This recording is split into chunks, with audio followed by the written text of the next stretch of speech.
answer handball or goal.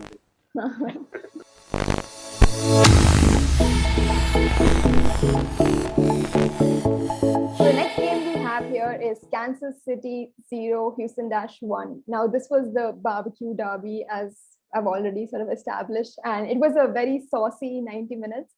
This was already like a rematch from 2 weeks ago where Kansas had a red card and the game ended 2-all. So we're already seeing rematches in this season itself. So you can kind of see a pattern when teams meet each other for a second or a third time.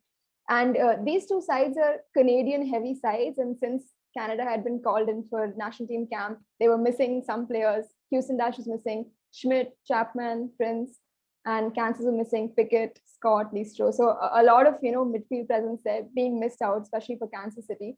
I think the game started off, obviously, as a Kansas City fan, I just said, we need a point. We need to get out of this rut that we're stuck in.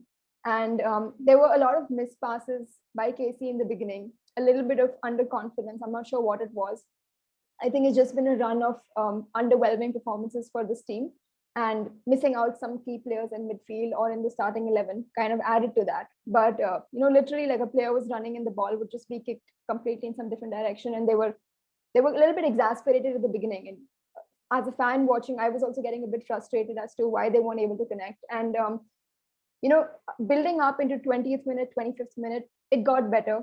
Kansas City had a good shot on goal. It was deemed offside, and I think as soon as actually Kansas City scored. In fact, I think in the 25th or 28th minute they scored, and they celebrated. The scorecard showed 1-0, and then it was called offside a bit too late. So it was again another punch in the face to Kansas City. But that's when I think it all began, because Houston were riled up. 30 seconds later, Sheargroom was at the other end, having a face off with Abby Smith in the box. So we knew that again, Houston Dash have come, they're on the road, and they're going to play, they're going to get into fights if they have to, but they're going to take whatever they can from this game. And of course, Kansas City were growing in confidence before halftime, but again, they were lacking in set pieces. We were able to use those aggressive moves by Houston to our advantage. We drew fouls constantly, but we just didn't have a game plan when we had that dead ball opportunity in front of us, which again, I think is something we need to improve on, because you're not going to get a lot of free kicks around the box from a lot of oppositions, but Houston actually gave you that, and we weren't able to capitalize. So I think that's another note that I saw that Kansas have to improve on. And then, going into the second half, Houston seemed to be building up and up and up. There was a handball shout in the Houston box. Again, as we've discussed offline, it's a very 50-50 call. I just felt like, as a Kansas fan, everything was going for us, and that kind of was a second punch in our face almost, because the third punch came maybe 60 seconds later, where Katie Norton, whose hand the ball had hit, then scored a header into our goal, and then morale was lost. And after conceding in the 79th and having missed so many opportunities at the beginning, it was just a long, drawn 10 minutes until the final whistle blew. So look, I think Houston Dash played really well. They adapted to the situation. They were not probably at 100% Houston Dash that we've seen. Missing players, and also defensively were a little bit weak, as we established that they have a very good defensive line. One of the defenders even scored a goal, or the game winner. But I think overall, it was maybe a 75% effort by Kansas City and an 85 or 90% effort by Houston Dash. And that was enough for them to get the win on the road. A very, very crucial win going into, again, an international break. I think for me, the player of the match, it's interesting. I think Katie Norton was very well up there. She has been one of those defensive rocks for Houston Dash. And Amy Rodriguez was always on her shoulder, and to sort of keep her in check and keep Lara Crett in check again and again, obviously talking to the back line, moving them up and down. She has kind of, defenders always go under the radar, but I think in this game, she was very vocal, she was very present. And for that, I think I'd give her the player of the match. It also helps that she scored the game winner for Houston. But yeah, that was my quick analysis of this game. A little heartbroken that we couldn't get a point or a goal, but look, I guess we just have to kind of put our head down and keep working from there. So Ramal, over to you. Yeah, I think two notes that I do have in terms of just staying from these matches is that one, just in terms of the overall schedule of it, we've got an even set of teams, thankfully now, and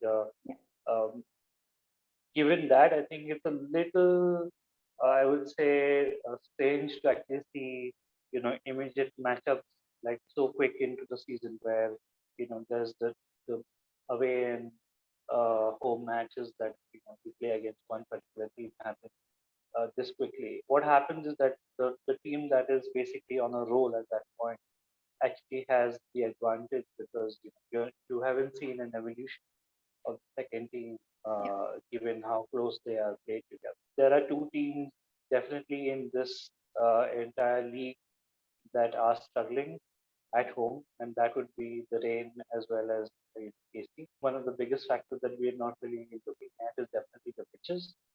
Um, Both teams are actually sort of just given tradition as well as given the sort of current coach managers that they've got in play are actually teams that want to be possession and create these attacks through the team rather than sort of Hmm. try and get around midfield and stuff.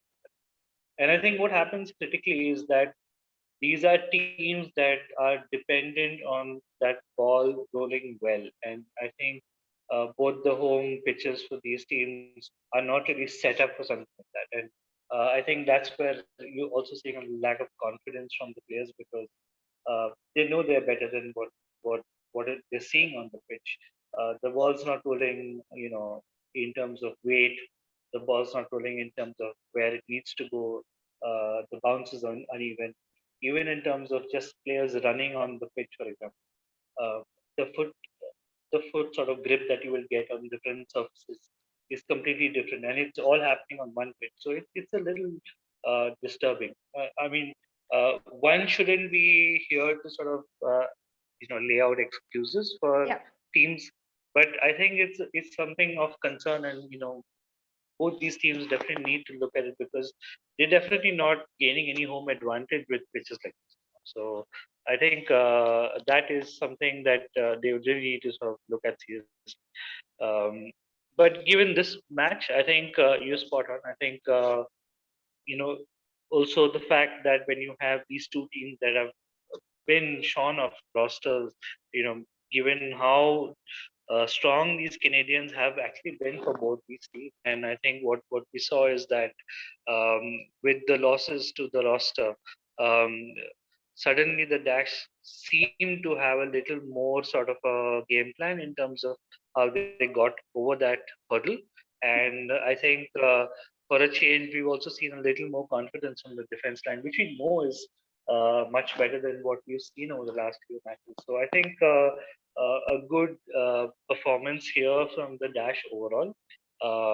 I mean, they brought all the grit and all the aggression that we know Shea Groom or a Rachel Daly or even a Mewis, for example, can bring to a match, and it was all out there.